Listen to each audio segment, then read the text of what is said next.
What's up, guys? Dr. Alex here, the Punch Doctor, and today we're going to be talking about the straight punch, whether it's a straight right or a straight left, either using it as a lead or coming out after the jab.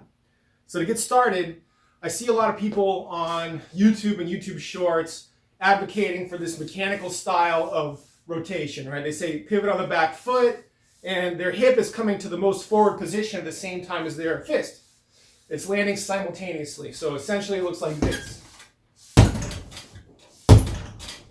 Now, that's not the best way to generate power, and let me explain.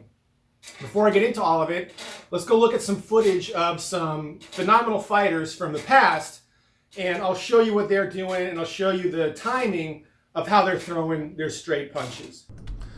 All right, here's a video of Joe Louis fighting Billy Conn, and you'll see a great straight right there. And then, of course, the next punch ends the fight. Let's go through it slow. Okay. Another jab, he's shifting his weight forward, and he's going to plant his right foot, and see that hip start turning? The hip has finished its rotation, and his arm is still moving. Then it makes contact right there. And he's punching through the opponent, that's why he gets such a concussive effect. Of course, and then he knocks him out. All right, here's a video of Sugar Ray Robinson versus Jake LaMotta. And he's going to land a great example of a right hand right here, right there. Let's look at it in slow motion. All right. He's going to be pushing off of his back foot. Get that hip into rotation. So the hip has almost reached its endpoint. The arm is still moving. And boom. Hits and follows through. Perfect. Textbook.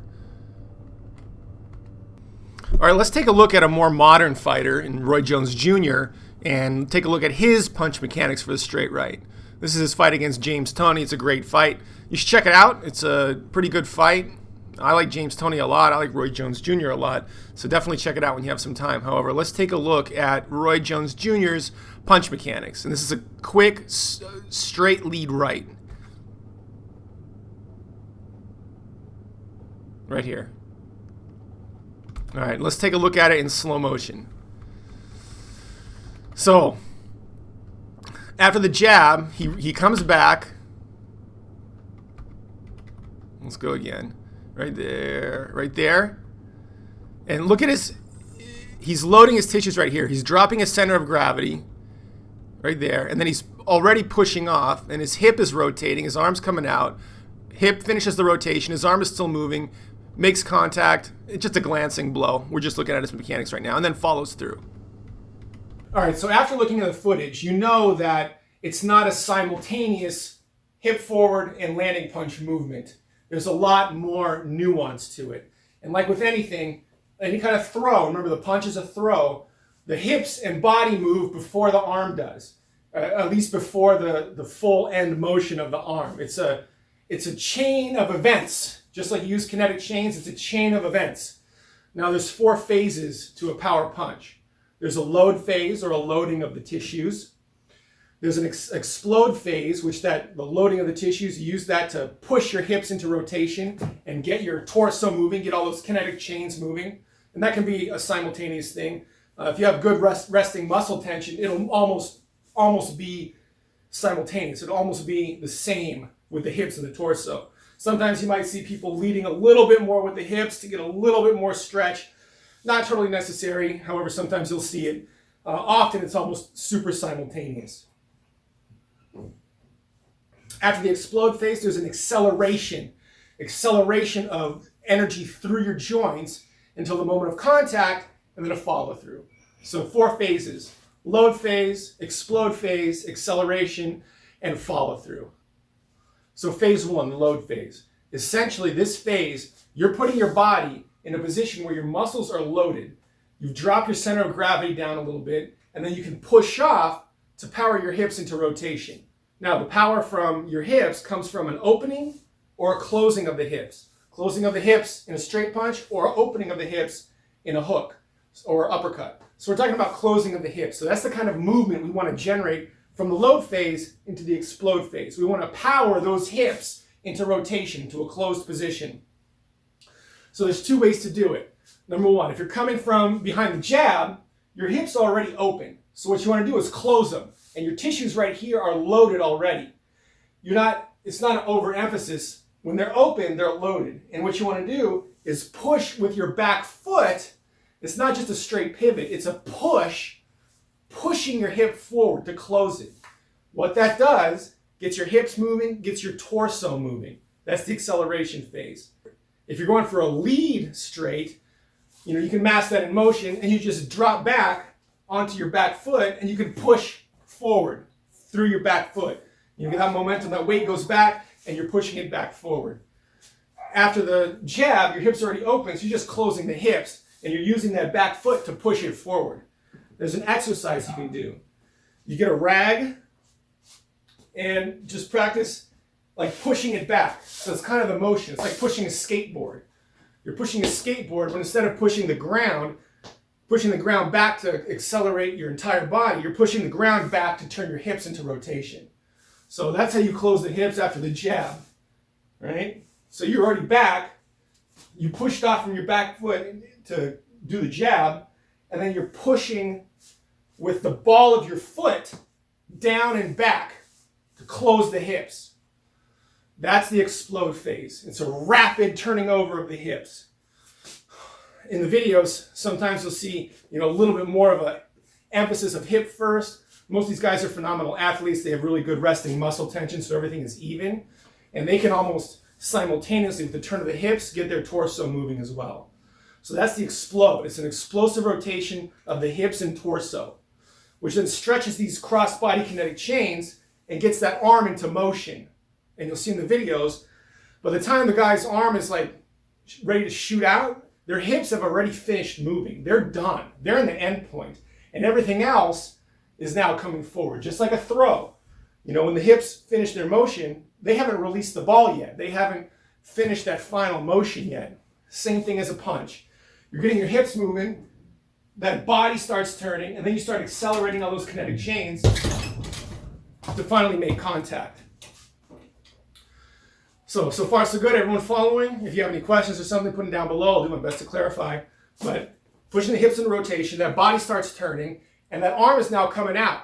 And the arm starts going faster and faster and faster until the moment of impact. At the moment of impact, you want to clench your fist. You want to grab it as hard as you can. It almost eliminates this joint. It makes it very, very sturdy and solid. So it's like hitting someone with a 2x4. It's a very, very solid position. And we're not landing in a straight line. You're landing almost like a throw. You're leading with the palm. Reason being, if you're just doing it straight, you're not going to have as much stability. You're not going to be able to use these strong muscles as much. So you're coming almost in a slight arc. And when you land, you're grabbing your fist. It's making all these muscles really tight, and you're able then to transfer your weight better. If it's loose, or you're just landing straight, you've probably seen or had this effect yourself. Like, you're punching, and you kind of push yourself back. Well, there's an exercise for that too. It's called the weight control exercise.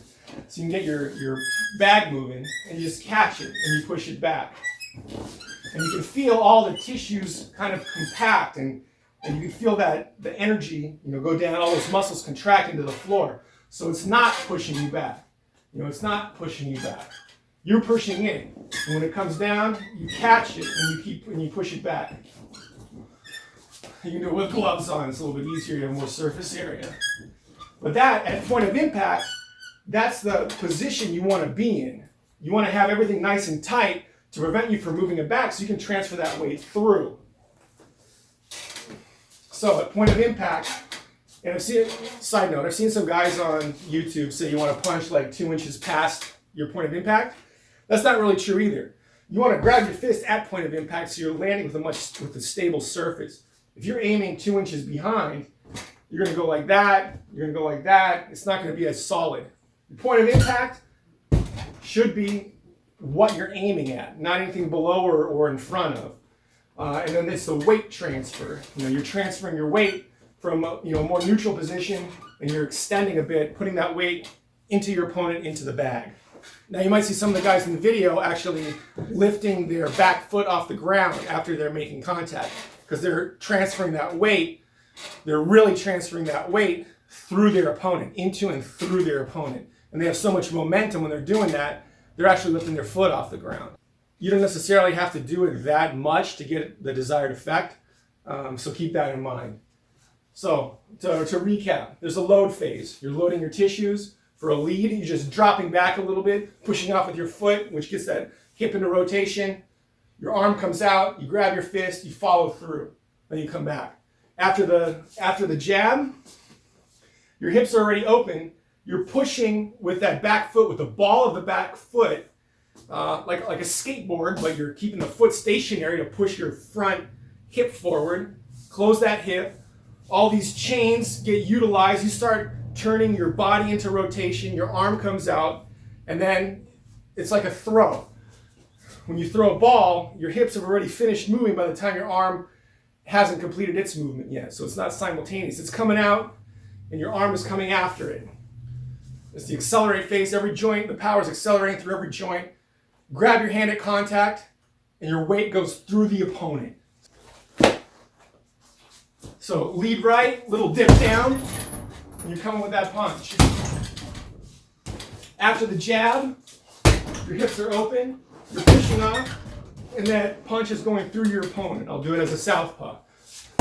Lead, you can move around, mask your movement. Your weight comes on your back foot, you're pushing that hip into rotation. 1, 2, 3, 4. 4 phases. Coming out after the jab, your hips are already open. You're just pushing up with your back foot, the ball of your back foot to close that hip. Everything else follows. You can even do it without any foot in the ground. All you gotta do to close the hip is turn it over a little bit. That takes some practice. But anyway, that's about it. So remember, 4 phases: load, explode, accelerate, follow through. The punch is an opening and a closing of the hips. For a straight punch, it's a closing of the hips. Gets the torso moving, the kinetic chains activated, arms coming out, grab your hand at impact, transfer your weight through your opponent. It's all kinetic chains. It's identifying them, using them, practicing them, and refining them.